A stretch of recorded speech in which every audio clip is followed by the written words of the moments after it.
Okay, come on in. Welcome, welcome. Come and join me. I am thrilled to be talking about how do you know when an idea is good enough to start a business with. So as you come on in, let me know that you're here. I'm super excited. I'm just getting my Instagram set up so that we can do this over there at the same time because isn't that fun? Technology is so fantastic. All right, let's rock and roll. Let's get this going here. Let us go live on social. All right, 3, 2, 1. We are live. Come on in. Let me know that you are here when you get in the room. I'm so excited to be able to go live with you guys today and talk about a question that I received that I thought was so good that we need to talk about it right here, right now. If you don't know me, hi, my name is Gwen, and I help future founders build the businesses that they are so obsessed with thinking about. Like the people who come to me are the people who are like, I know I'm meant to be a founder. I know I'm meant to be an entrepreneur. I know I'm meant to have my own business. Sorry. Um, but I don't know where to start. Or I don't know if my idea is good enough. Or I've done this before and not been successful. And they're just like, Gwen, give me the fast track. So that's who I help. That's what I do. Hello, Laura. So nice to see you guys. I'm live in 2 places. We're rocking and rolling with this podcast, and my social media fam gets to be here live as we do this. So let's dive right in. Here's the question that I got. Gwen, how do you know when an idea is good enough to start versus just the idea that you happen to be excited about that week? Who can relate to that question, right? How do you know the idea was the idea? If you don't know me, I've been an entrepreneur since 2015, since I had my first baby. And yes, as Lucy says, I have a different idea every week. Okay, we're going to talk about that, Lucy. I'm going to help you figure out what idea is the idea to run with. Do you guys want that? Is that good? Yeah? Would that help give you some clarity? Because this is the biggest question that I get almost every single week. So this week when I got it, I was like, all right, we need to go live about this. There are too many people asking this question. So if you're just joining us, here's the question we're answering. Ready? How do you know an idea is good enough to start with versus just the idea that you happen to be excited about this week? Okay, so here's the first thing. Here's the first way that you know an idea is good enough to run with. Energy doesn't lie. Excitement doesn't lie. You can be excited about multiple things, but the correct idea for you to run with is the idea that you decide to run with. Please don't shoot the messenger. Don't hate me for that answer, right? It's like that answer almost feels like sometimes when people are like, "How do you grow on Instagram?" and people are like, "Just be consistent." And you're like, I just want to strangle you with that answer." Okay. I know how that answer feels. The correct idea for you to run with is the one that you decide to run with. Okay. Now, I know a lot of you aren't going to like that answer. That's okay. But just deciding is it. Once you decide, though, you cannot waver. You cannot second guess. Maybe this isn't the right idea. Let me give you an example. I had a student who came to me who wanted to work with me. Okay. And we discussed a few different ways that we could work together.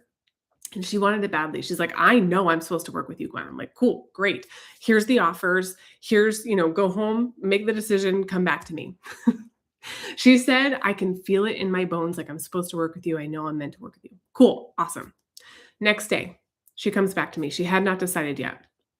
And she said, well, I don't know if I want to do one-to-one or if I want to do group mentorship. Here's what I told her. Just decide. Just decide.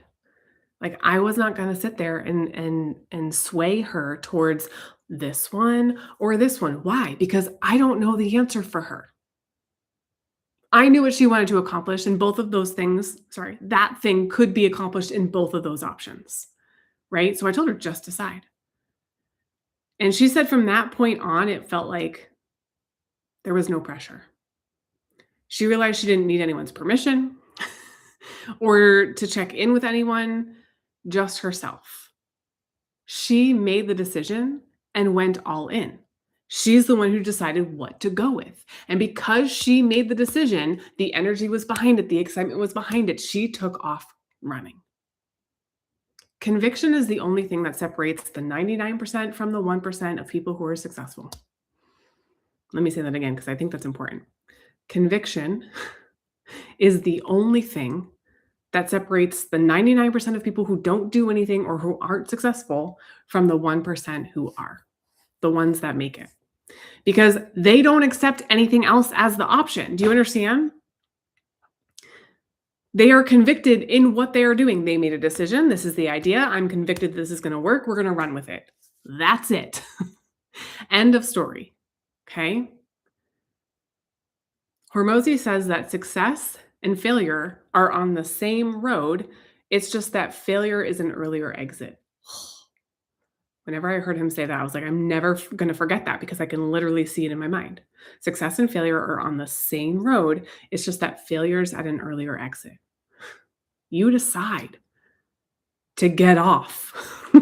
That's your decision, right? Another way to know, here's the second way that you will know that an idea is the idea that you should run with. Okay, hopefully this is making sense so far. It's by doing some market research. Has anyone here ever done market research? Okay, this is kind of like a secret business hack that not a lot of founders talk about and not a lot of founders teach. And I don't know why. Because you can have an idea and be really lit up about it. But two other things also have to exist at the same time. One, there has to be a very hungry audience. Let me give you an example. I always talk about the hot dog stand. Who has been here and heard me talk about the hot dog stand? Okay. The hot dog stand. You can have two hot dog stands. They sell the same hot dogs. They have the same toppings. The person who is selling them is the same personality, the same friendly person, like easy to talk with, like same person. Let's just say carbon copy. Price is the same. Temperature is the same. Everything on that hot dog cart is the same. Here's the only difference. One hot dog cart is in an empty parking lot of a Home Depot at 10 o'clock at night. Okay. The other hot dog stand is on the corner of a street where the bars let out in a college town. Same exact hot dogs. Who's going to sell out? And this is my greatest example ever, and you're going to see why in a minute. But I'll never forget this. Hopefully you don't either. Who's going to sell out? Hot dog stand in the middle of an empty parking lot at Home Depot 10 o'clock at night, or hot dog stand on the corner of a bar, the street where a bar lets out at 2 o'clock in the morning. It's going to be the one where the bar lets out at 2 o'clock in the morning. Why? Because you quite literally have a hungry audience. You've got people who've been drinking all night. They come out in the bars. They're starving, looking for something to eat. Oh, poof, hot dog stand. Gonna sell out, right? Exactly, Mickey. Even though they have the same hot dogs over here. So this is why having a hungry audience is so important. So we do market research. Yes, location, location, location. We do market research to figure out, is there a hungry audience? Okay, so that's the first thing that you have to have when we're talking about this secret biz hack, this market research section. Okay, so hungry audience is one. Two, the hungry audience has to be capable of and want to invest in your product, offer, service. Okay. And it's a matter of who do you want to talk to?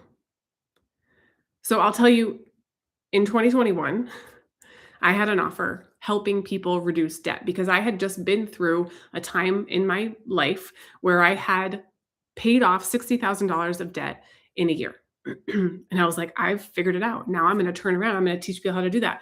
Who doesn't have money to hire people to help them reduce their debt? People who are in debt. You have a hungry audience. Yes, you have an audience who's like, I want to pay off my debt. I'm so tired of paying my debt. Please get rid of it for me. but that hungry audience doesn't have the means to pay you to help them do that. So that was a difficult learning experience for me. Not to say that I didn't have anybody who was willing to pay, because sometimes you're like, I'm already in debt. Let's just go in debt further. I'm not telling you that that's the greatest advice, right? But that can happen. Okay, so you have to have those two things: hungry audience and willing to pay or want to invest in your offer or service. Does that make sense so far?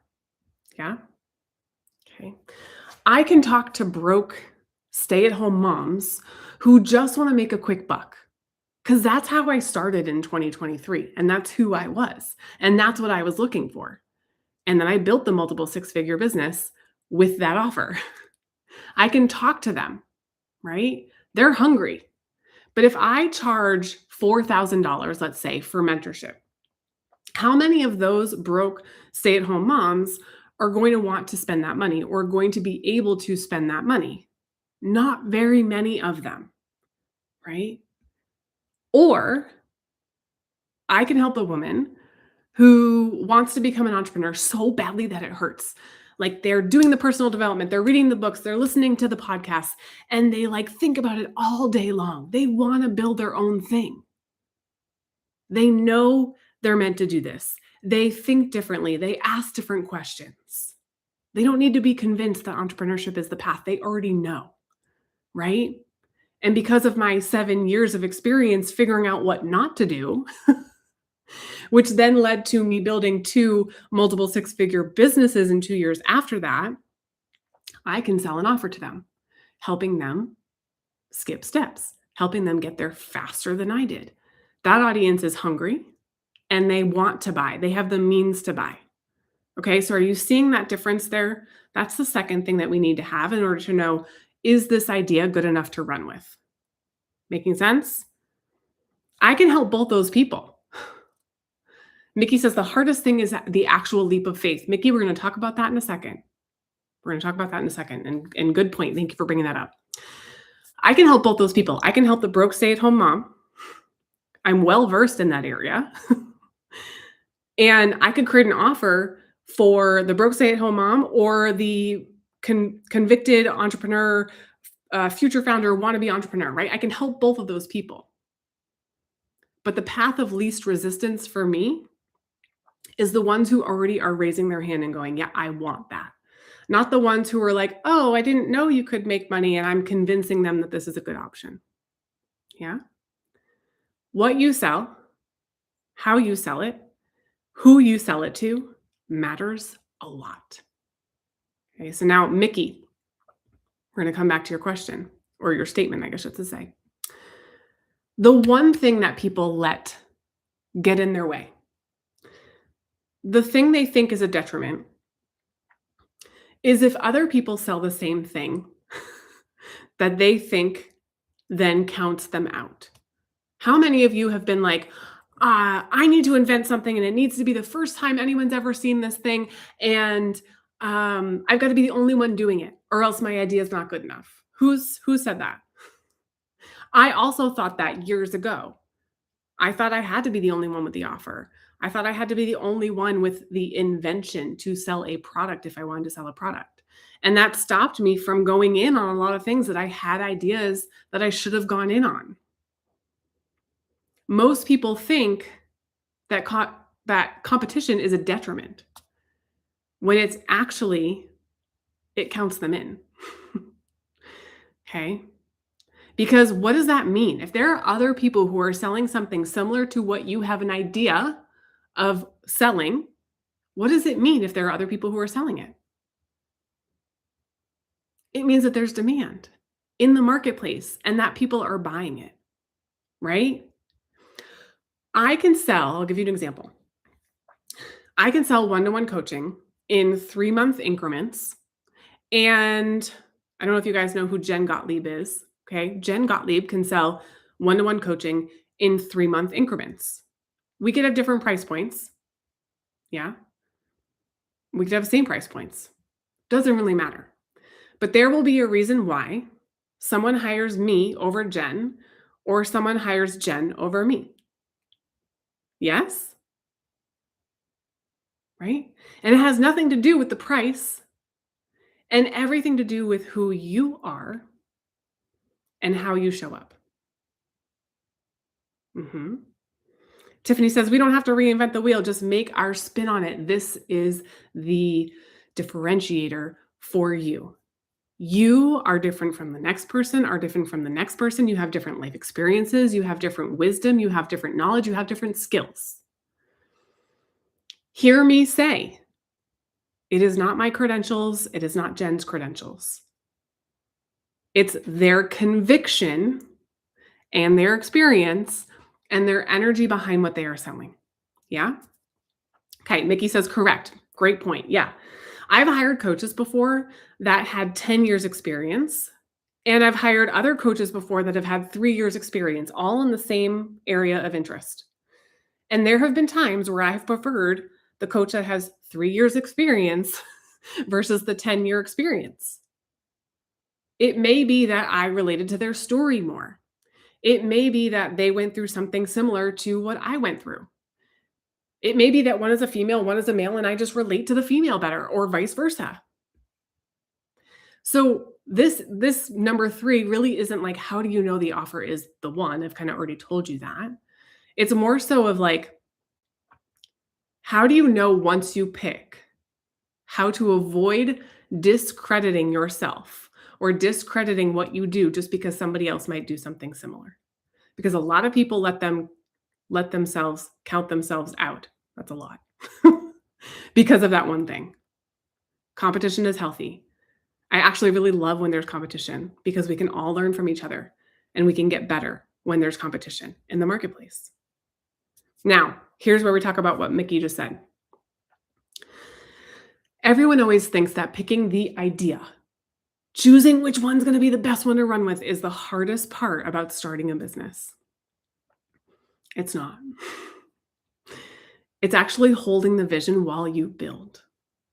Okay, so number 1, you've got to pick the idea. You got to decide, you got to run with it. Number 2, you've got to do some market research and make sure that there are hungry people who want to buy this thing and who are willing to buy this thing. Then once you do that, you have to hold the vision. It's not choosing the idea, it's holding the vision while you build. I call this the void. Because this is where nothing's really happening in your business yet, results-wise, but you still have to show up. And you show up to get to the goal, right? Okay, the mountain mindset. She says, I feel like the people making money are the people who are selling how to build businesses online. That's a huge market versus a bad casserole. We'll talk about that in a minute. Can someone remind me of that question? I want to come back to that. Okay, because it's a good question. Let me finish this thought before I lose it, because that's what can happen. Okay. The void. Okay. So you decide, you're like, okay, this is the idea. I'm convicted. I am running with it. And then you have to show up one day, and then you show up the next day, and you show up the next day. And guess what's not going to happen right away? You're probably not going to have success day 1. You might not make a sale day 1. You could. I'm not saying never. Okay, you could. You could gain a lot of followers in one day. A lot of things can happen in one day, right? But you have to show up every single day working towards your goal of being successful, owning a business, being the founder, becoming an entrepreneur, right? And if you don't have somebody who can hold the vision with you while you're going, if you don't have somebody who can be like, stay on track, don't veer off the path. Oh, don't go down that road. That's a dead end. Oh, don't do that. That's a pothole. Oh, if you take this left, you'll actually take a shortcut. Like if you don't have someone in the void helping you through that process, it's the most difficult area of building that you will ever be in. Does anyone agree? Has anyone been there? Right? Because nothing's happening yet. Your results haven't shown up, but you still have to keep showing up. The most important thing that you can do here is have somebody who can help you hold the vision when you lose sight, because you will. We're human. If you have never built a business before, here's all you know. You just know what's inside this little box. You've never built a business before. Your body and your brain literally don't have a map for how to do it. And so things will feel uncomfortable and things will feel like they're not making progress. And you will be trying to take that first exit off of the success highway leading towards failure, right? People who have experience can help you see the potholes and the dead ends, and they can give you shortcuts and they can skip the time. Like, for example, I spent 7 years in the void. Okay. I can now help someone become a founder in 6 months' time. That is a huge shortcut. So, this is how you figure out the best idea for you and you run with it. Now, can we come back to the question of I feel like the people who are making money are the people who talk about how to make money. And now I've heard this question 100 gazillion times. Here's what happens. Have you heard of the reticular activating system? Okay. You probably have. Maybe you haven't heard those words before, but let me describe it and you're probably going to be like, "Oh yeah, I've heard of that before." If you all of a sudden you find this car and you're like, "Oh, I've always wanted this yellow car. This yellow car is amazing and it's a Jeep and it's lifted." I'm obviously describing my dream car. Or maybe it's a Bronco. Right? It's a stick shift and it's lifted and it's amazing. And you have this vision of your head and you start to think about this car that you've always wanted. What's going to start happening in your world is you're going to see that car because you're bringing it into your vision field. You're bringing it into the field. And that car you're going to see out driving next to you, and you're going to see it in a parking lot, and you're going to see it in an ad on TV. You're going to see it everywhere because you've brought it into your vision. Well, the same thing happens for whoever asked this question about looking at content about learning how to make money online. You're going to start to see other people who are also teaching, here's how you can become a founder. Here's how you can become an entrepreneur. Here's how you can start a business. Here's how you can make your own money. You're going to start to see that more often, right? So I literally just did a reel just like that. Well, there you go. You already know that this happens. So what if, by the way, there are plenty of people on the internet who are showing you different ways in which you can make money. And it's not just by teaching you how to make money. It's like, hey, let me teach you. Here's a perfect example. There's this woman that I follow on TikTok who has started a dirty soda business. And people are always like, well, if you were making the money that you're making, you wouldn't be here teaching other people how to make the money. But what if they really love being able to help other people start their own, what did I say it was called? Dirty soda cart.